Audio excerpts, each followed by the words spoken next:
Doctor YS Parmar medical college Nahan स्वास्थ्य सुविधाओं के अलावा अल्ट्रासाउंड की लंबी डेट देने को लेकर अक्सर सुर्खियों में रहा है, लेकिन वर्तमान समय में स्थिति बदल रही है और समय पर अल्ट्रासाउंड किए जा रहे हैं। मेडिकल कॉलेज नाहन में अल्ट्रासाउंड के लिए लंबा इंतजार नहीं करना पड़ेगा। रेडियोलॉजी डिपार्टमेंट के एचओडी डॉक्टर दिनेश शर्मा ने बताया कि वर्तमान समय में अल्ट्रासाउंड की स्थिति सुधर गई है। पहले यहां केवल एकमात्र अल्ट्रासाउंड की मशीन पर काम किया जा रहा था, लेकिन अब एक अन्य छोटी मशीन चालू करने से काफी राहत मिली है। उन्होंने कहा कि अस्पताल में जहां 24 घंटे अल्ट्रासाउंड किए जा रहे हैं, जबकि सामान्य केस में 1 सप्ताह के बाद ही डेट दी जा रही है। उन्होंने बताया कि जल्द ही यहाँ एक अन्य 3D और 4D अल्ट्रासाउंड की मशीन लगाई जा रही है, जिसके लिए कमरा तैयार किया जा रहा है। इस मशीन के लगने से लोगों और 3D और 4D अल्ट्रासाउंड के लिए शहर से बाहर नहीं जाना पड़ेगा। वहीं उन्होंने गर्भवती महिलाओं के अल्ट्रासाउंड को लेकर एक सवाल के जवाब में कहा कि मानकों के अनुसार सामान्य गर्भवती महिला के 2 अल्ट्रासाउंड करने की सलाह दी जाती है। उन्होंने कहा कि गर्भवती महिलाओं और उनके साथ पहुंचने वाले लोगों को इस बात को लेकर शंका रहती है कि उन्हें लंबी डेट अल्ट्रासाउंड की दी जा रही है, जबकि यह तब तय मानकों पर ही निर्भर रहता है। देखिए, जहां तक गर्भावस्था की बात है, इसमें प्रेगनेंसी के दौरान 2 अल्ट्रासाउंड होना नितांत आवश्यक है। पहला एक अल्ट्रासाउंड जो है, जिसको हम एनॉमली अल्ट्रासाउंड कहते हैं, वो 18 और 21 हफ्ते के बीच में होना चाहिए। जो एनॉमली अल्ट्रासाउंड का मतलब है कि इस दौरान ये जांच की जाती है कि बच्चा स्वस्थ है, उसमें कोई खराबी तो नहीं है। और जो हमारा हिंदुस्तान का जो पीसीपी एक्ट है और एमटीपी एक्ट है, जिसके तहत ये निर्धारित किया गया है कि 20 हफ्ते के अंदर किसी अगर बच्चा खराब है तो 20 हफ्ते के अंदर जो है गर्भपात जो है वो कानूनी तरीके से कराया जा सकता है। इसलिए ये पहला अल्ट्रासाउंड जो है हम 20 हफ्ते से पहले जरूर करते हैं, पूरी जांच जिसमें बच्चे की जाती है।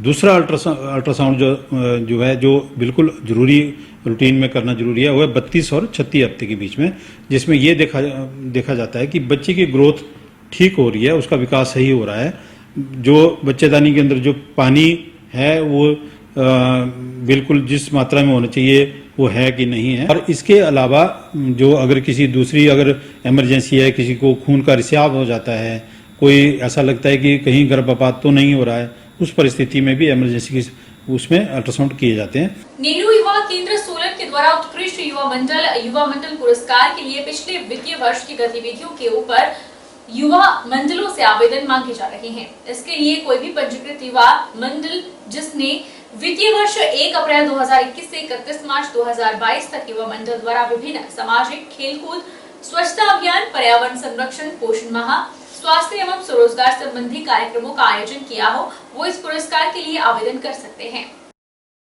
सर्वश्रेष्ठ युवा मंडल का जो पुरस्कार है हर साल आयोजित करता है नेहरू युवा केंद्र, उसके रिगार्डिंग है।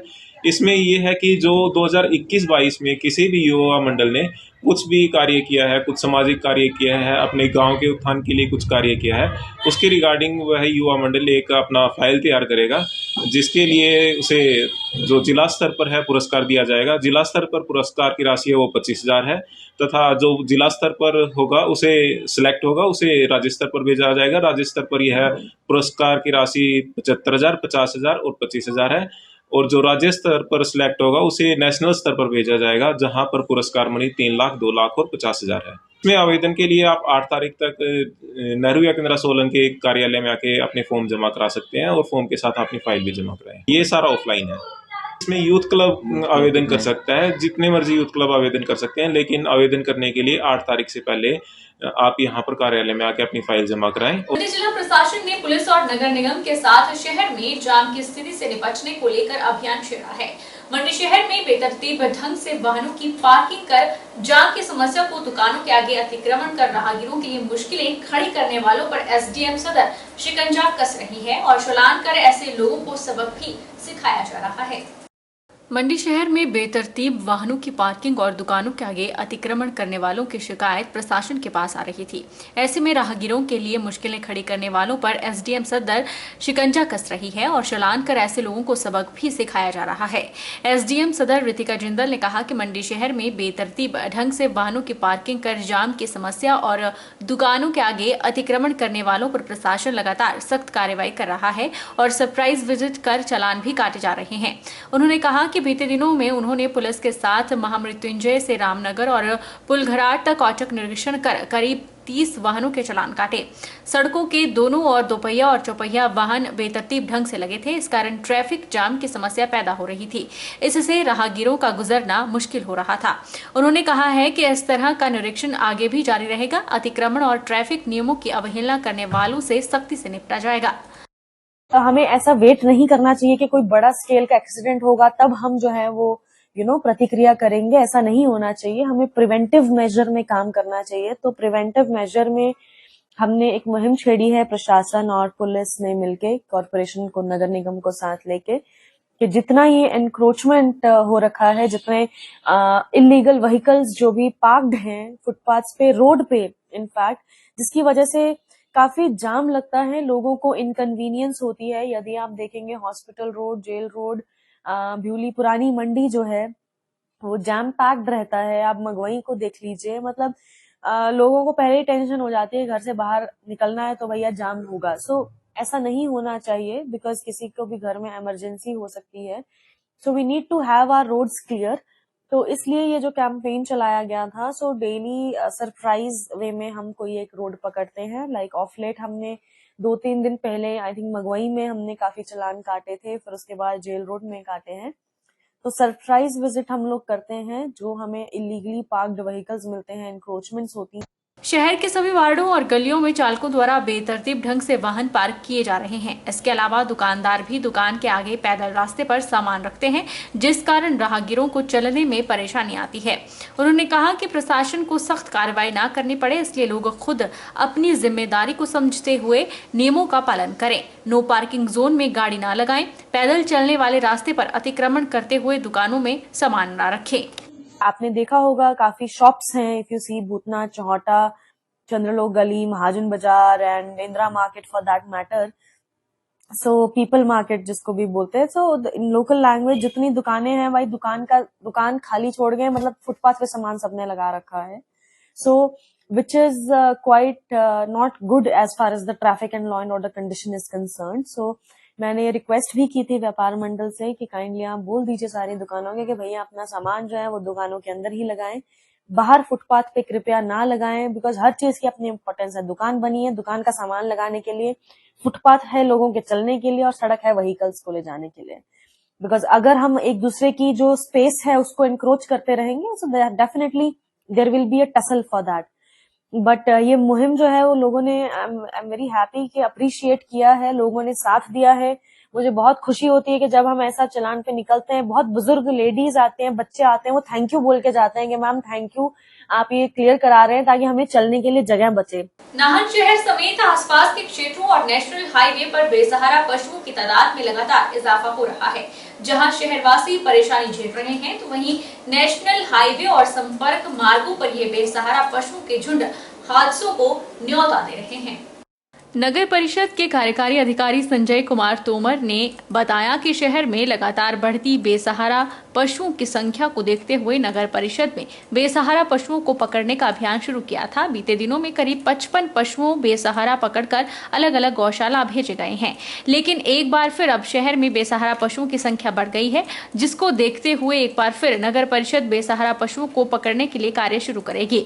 उन्होंने बताया कि सड़कों पर बेसहारा घूम रहे पशुओं के टैग लगे हुए हैं। कुछ लापरवाह लोग अपने पशुओं को सड़कों पर छोड़ रहे हैं, जिससे सड़क दुर्घटनाओं का भी अंदेशा बना है। उन्होंने लोगों से अपील करते हुए कहा कि वह अपने पशुओं को सड़कों पर ना छोड़ें। पीछे हमने आचार संहिता लगने के बाद लगभग हमने जो 55 पशु थे वो बेसहारा पशु, जिसमें से हमने 28 जो पशु हैं वो कोटला बरोग भेजे गए थे और 16 पशु नीचे माता बाला सुंदरी गौशाला में भेजे गए थे और 3 जो ऐसे पशु थे जो आवारा पशु जो किसी ऑनर के थे, उनका चलान करके हमने 500 रुपए प्लस जितने दिन हमारे पास वो रहे थे उनका चलान करके भेजे गए थे। तो लगभग हमने 55 पशु पहले हमने भेजे गए थे, लेकिन अभी फिर से जो पशु है काफी शहर में आ चुके हैं। तो इसमें एक तो ये रिक्वेस्ट है कि आसपास के जो गांव वाले हमारे लोग हैं वो अपने पशु को शहर की तरफ ना भेजें और इसमें भी कार्रवाई लगातार चल रही है। हम कोटला बरोग भेजने के लिए दोबारा से तैयारी कर रहे हैं और इसके साथ साथ एनिमल हस्बेंड्री को लेटर लिखा जाएगा कि उनके जो डॉक्टर्स हैं वो इनको जो टैग, क्योंकि मैक्सिमम जो पशु हैं अब टैग्ड हैं, जो विदाउट टैग वाले पशु बहुत कम रह गए हैं, तो उनसे हम रिक्वेस्ट करेंगे कि वो आकर हमारी मदद करें, उनको उनके जो ओनर है उनके बारे में जानकारी जानने के लिए हमारी मदद करें, ताकि हम उनके चालान कर सकें और आवारा पशु की प्रॉब्लम से हम अपने शहर को दूर कर सकें। बिलासपुर के राज्य स्तरीय एथलेटिक्स प्रतियोगिता शुरू हो गई है।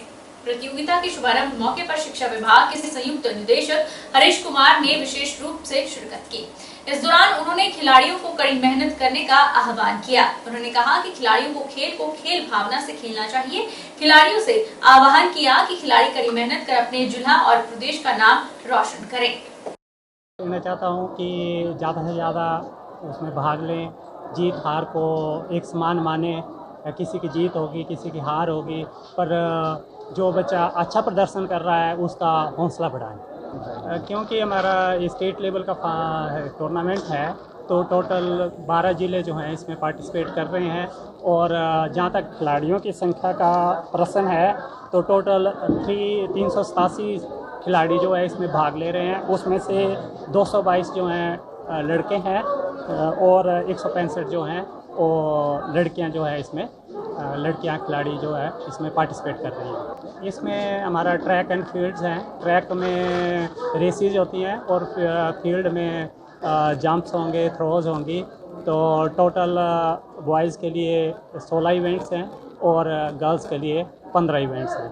जवाहर नवोदय विद्यालय पंडोह में नेशनल चिल्ड्रन साइंस कांग्रेस प्रतियोगिता का आयोजन किया गया। प्रतियोगिता में नवोदय विद्यालय समिति से हिमाचल के 12 स्कूलों के विद्यार्थी भाग ले रहे हैं। जवाहर नवोदय विद्यालय पंडोह में नेशनल चिल्ड्रन साइंस कांग्रेस प्रतियोगिता का आयोजन किया गया। नवोदय विद्यालय पंडोह के प्राचार्य SD शर्मा ने बताया कि 26 नवंबर को विद्यालय में विज्ञान और प्रौद्योगिकी विभाग भारत सरकार के सौजन्य से इकोसिस्टम रिस्टोरेशन पर प्रतियोगिता का आयोजन किया गया। इस मौके पर 12 स्कूलों के लगभग 42 विद्यार्थी, सीनियर लेवल पर 3 और जूनियर लेवल पर 1 बच्चे भाग ले रहे हैं। प्रतियोगिता में शीर्ष पर जो 8 बच्चे रहेंगे वो आगे रीजनल लेवल की प्रतियोगिता के लिए जाएंगे, जो कि नवोदय विद्यालय कुल्लू में आयोजित होगी। रीजनल लेवल में जो बच्चे सिलेक्ट होंगे वो फिर नेशनल लेवल की प्रतियोगिता में भाग लेंगे। SD शर्मा ने बताया कि इस प्रतियोगिता में बच्चों द्वारा विभिन्न प्रकार के प्रोजेक्ट तैयार किए जाते हैं। प्रतियोगिता में यह देखा जाता है कि बच्चे का साइंस को लेकर क्या नया प्रोजेक्ट है और क्या नई सोच है, जिसे आगे ले जाकर वो अगर कोई नई खोज कर सकता है, उसी को लेकर बच्चों को आगे बढ़ने के लिए इस प्रतियोगिता का आयोजन किया जाता है, ताकि आगे जाकर बच्चा राष्ट्र के निर्माण में अपना सहयोग दे सके। आज 26 नवंबर से जवाहर नवोदय विद्यालय मंडी में नेशनल चिल्ड्रन साइंस कांग्रेस का हिमाचल क्लस्टर का कंपटीशन जो है वो बच्चों का शुरू हुआ है, जिसमें पूरे हिमाचल के नवोदय जो है वो पार्टिसिपेट कर रहे हैं। इसमें सीनियर लेवल पे 3 बच्चे पार्टिसिपेट कर रहे हैं और जूनियर लेवल पे 1 बच्चा पार्टिसिपेट कर रहा है। अब ये यहाँ पे कंपटीशन 2 दिन चलेगा। उसके बाद जो इसमें से सिलेक्टेड 8 बच्चे हैं वो रीजनल लेवल पे आगे जाएंगे। हमारे रीजनल लेवल का जो कंपटीशन है वो कुल्लू में इस बार आयोजित किया जा रहा है, तो वो 8 बच्चे वहां पे भाग लेंगे। वहां रीजनल लेवल पे जो भी बच्चे सिलेक्ट होते हैं उनको फिर नेशनल लेवल पे पार्टिसिपेशन का मौका मिलता है और उनका जो भी प्रोजेक्ट है, जो भी आइडिया है, साइंटिफिक टेम्परामेंट है, उसको यूज करते हुए कोई नई इन्वेंशन, कोई नई खोज कोई कर सकता है बच्चा, उसको बढ़ावा देने के लिए कंपटीशन करवाया जाता है, ताकि बच्चों का टैलेंट आगे आए और वो राष्ट्र के निर्माण में अपना सहयोग दे सके। वक्त चला है छोटे से ब्रेक का। ब्रेक इस बार फौरन लौटेंगे, आप बने रहिए हमारे साथ।